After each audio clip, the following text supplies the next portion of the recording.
We went from $4.3 trillion to $3.1 trillion in about a few, but it feels like forever. But it's actually, when you zoom out just a couple of weeks ago, this was just last month. What is happening in crypto XRP holders? If you're watching and listening, this is not going to be the first time. It's going to be the last time. I will say, if you're selling and panic selling and leaving crypto, well, you have a great one. But I'm staying here where I am right now because we're gonna be okay. But we have to address the elephant in the room.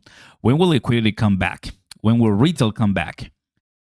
I found this one. You can always follow them. I think it's a good magazine. It's a good place to get some data. It's gonna go ahead and read everything. It's gonna help you guys understand a few different things, get a new perspective. I think that's what we do here, right? We understand we cannot move the needle to change things. The price has gone down to 92,000 BTC and 2.17 XRP just today. So people are obviously capitulating, closing positions, closing and reducing risk and losses. And that's okay. They can do that, right? But in my case, because we're not doing leverage in this case right now for a while, so we're just adding some positions long term that once we come back, well, obviously we're gonna be break even and more. Crypto nears 4.3 trillion in market cap back when this is October, so that was the beginning of October. I remember we went to 126,000 BTC price. I was just coming back from Singapore and never thought that was going to be the last day, just days prior to the mega liquidation, right? As soon as China announcing tariff and complications, and then here comes Trump saying, oh, I see how it is, and 100% tariff in China, and that deletes so many people. Now, there's supposed to be a deal in place. Now there's an agreement. There's just conversations. They met up. They met in South Korea, but we didn't have the same up pump, right? Reversal. In fact, it was just by the rumor, sell the news type of thing. Trump announcing, and then the largest liquidation in crypto happens, and now we hear a couple of weeks ago, right, not that long ago, early November, that they interviewed Trump, and he says that we gotta be the number one in crypto. If not, China is gonna take that place. Then we hear Paul Atkins saying, the SEC chairman saying, hey, we were lagging behind in crypto. Now we have to put it as a priority, right? And then right here on the screen, you see how crypto has erased over $1 trillion in value. So let's take a look at this, everybody. Drop a like, consider subscribing. Just wanted to give you another one that you gotta probably want to watch for and to have some idea today. So over the last 41 days, we've erased 1.1, about $27 billion per day. And I can already tell, how we are seeing more red, and red is just painful to watch.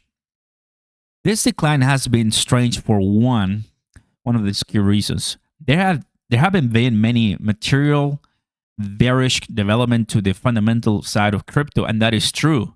Just days ago, President Trump announced, that we gotta be the number one. Yet Bitcoin still go down 25% in that month. Meaning, we don't have Gary Gensler, we don't have Elizabeth Warren like actively attacking us.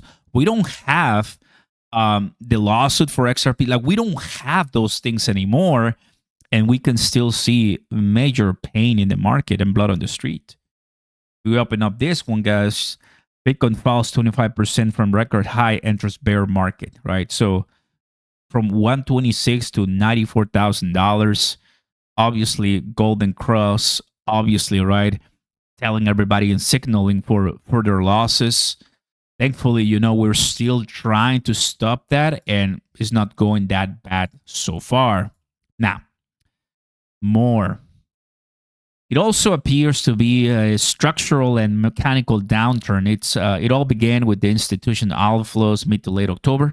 In the first week of November, crypto funds saw 1.2 billion of outflows. So the problem becomes excessive levels of leverage amid these outflows, right? So as it always happens, people are betting. People are betting, people are pushing, people are believing and trying to become rich very quickly. Cheers. If you get it right, you're going to make a lot of money. But if you get it wrong, you're going to lose a lot of money. It always happens. Meaning, guys, this happens for a lot of the times, and people are willing to take on the risk, right?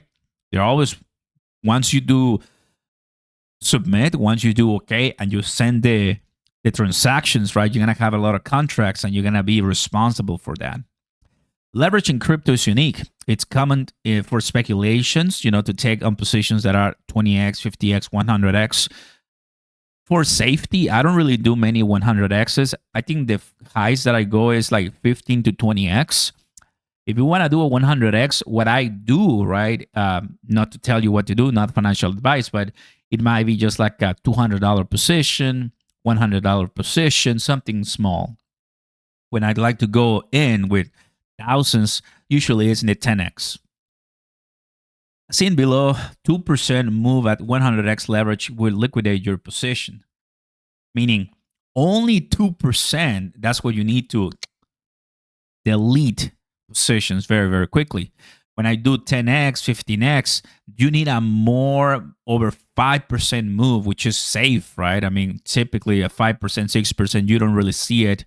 We haven't seen that lately, but now as we go much further, we see that 30% or so, right? So people in the 2 to 3 to 5 are relatively safe. But once you have a big, fat correction like this one, which this was a crash, everybody gets deleted, even those 2 and 3 X's.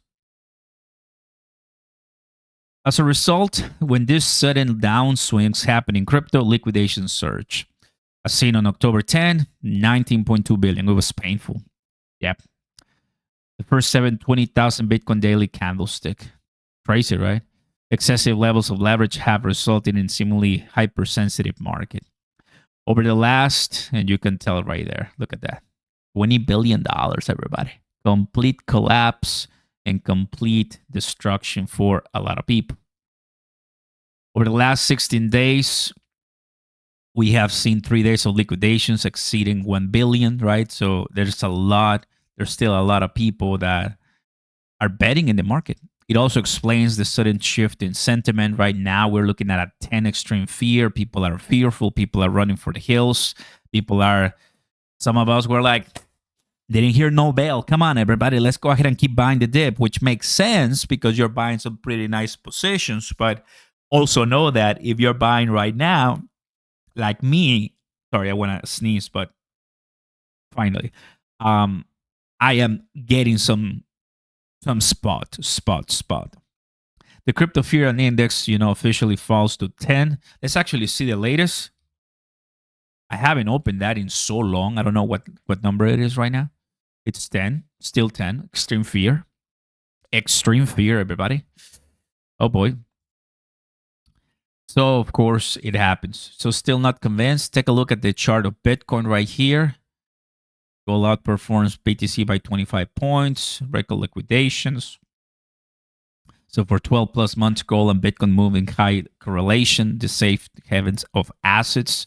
But since October, gold has outperformed and we are down. So, the trend is more evident, of course, with Ethereum. I mean, we're really down. All the altcoins are being demolished. Therefore, if you really zoom out, we can tell how it's bad, for a lot of those cryptos.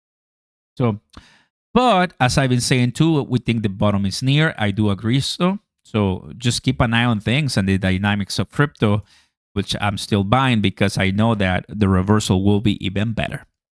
Take a look at the links down below, guys. Thanks so much for watching. We're still holding the line. XRP holders, we're not leaving, but I wanted to keep you in the know, and I think this was a very nice post from the Kobayashi letter. I don't know how to pronounce it, but yeah, you can find him on X2. I'll see you next time, guys. Thanks for watching. Peace.